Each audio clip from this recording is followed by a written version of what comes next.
Hi, my name is Christy Ducey, and I'm a nursing student with Indiana State University. Today I'd like to talk with you about childhood obesity.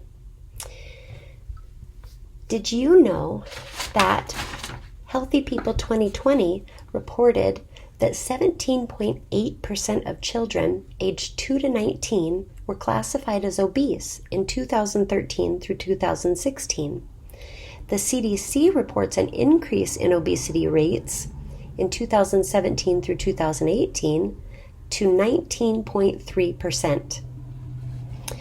The learning objectives for this video are to help you recognize unhealthy habits in children, identify changes that can be made to improve their health, and develop a healthier menu and encourage kids to eat healthier, while also demonstrating healthy ways of getting physical activity.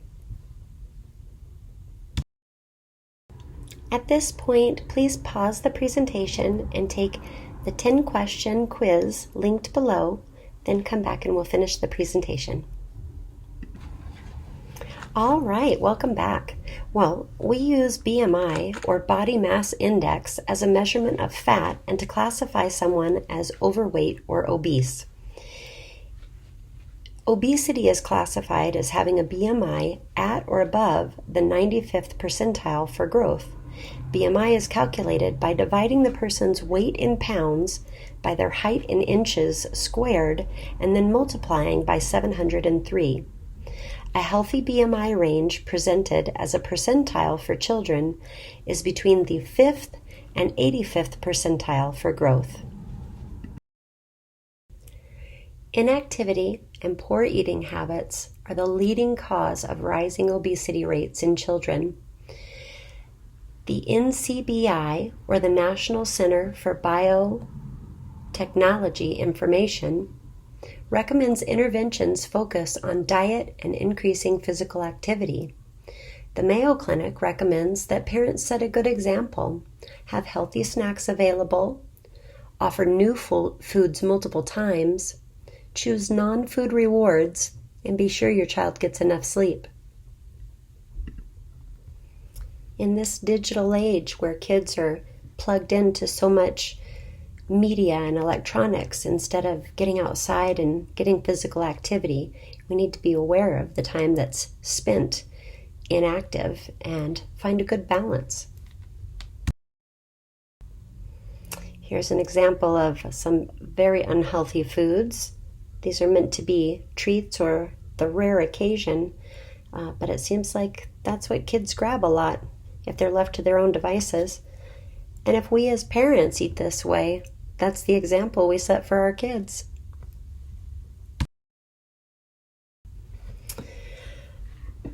Here's a chart to help you get your kids started off on the right track. So they need some healthy portions of these healthy foods. They need to get some whole grains in them and lots of veggies. About half their plate should be fruits and veggies. Dairy and protein make up about a quarter of the plate, and grains another quarter. These products are useful for all parts of the body. It helps the brain function, helps build muscle, helps the lungs and the heart work, and your eyes.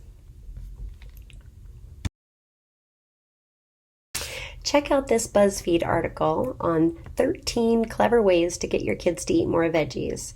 If you're like me, I don't eat a lot of veggies myself, and I need to sneak them into foods for my kid to eat them. She is very picky.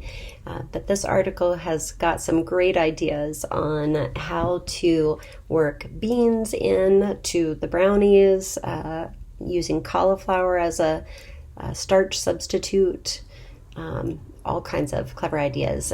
Using a dip for the veggies, for fresh veggies and colorful veggies. The more colorful the better, and the juicier and tastier. And kids love to dip.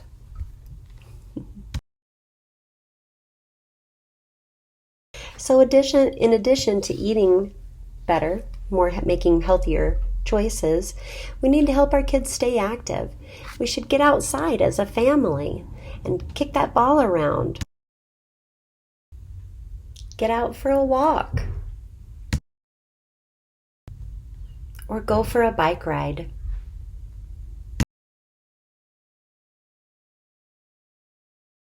Whatever you choose to do, help your kids stay active. Get outside as a family as much as possible. Take time to unplug from all of our digital devices and move those bodies. Eating right and staying active can reduce your child's risk of type 2 diabetes, high cholesterol, high blood pressure, joint pain, respiratory problems, and even non-alcoholic fatty liver disease.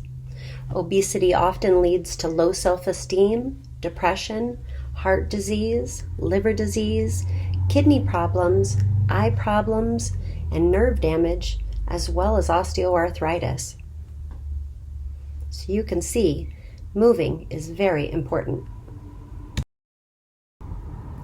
This My Plate Planner is an excellent example of how to distribute the various food groups to get the appropriate portions for you or your child. You can go to the myplate.gov website and they will personalize your plan based on your age, whether you're male or female, your height, weight, and your level of physical activity. It makes sure that you get enough of each nutrient in a day in the proper proportions to stay healthy and feel like getting out there to be active. Oftentimes if we're eating crummy, we don't feel like being active. We feel like laying around doing nothing. So let's eat some healthy foods that encourage us and give us energy. So in conclusion, basically the two most influential factors resulting in childhood obesity are a poor diet and physical inactivity. Some other causes can be that they don't have maybe a safe place to play outside, get the physical activity. Their neighborhood is maybe not safe, or they maybe have a medication that causes weight gain. Medications can do that also. Or they may have limited access to supermarkets in their area and rely on food purchased at a convenience store, which is prepackaged, not fresh, loaded with calories, carbohydrates, and unhealthy sugars. High fructose corn syrup is terrible for you. But if we minimize those things and focus on what we can eat that's healthy and good for us, and we get plenty of exercise, then we can hopefully decrease the incidence of childhood obesity in the coming years and have healthier, happier children. The National Health and Nutrition Examination Survey is an ongoing survey that's continually monitoring the causes of obesity and trying to help determine what we can do to limit the risk of obesity and obesity-related diseases later in life. And one of the institutions that can help us as parents are our schools. They can help provide healthy foods and encourage activity in our children. Thank you.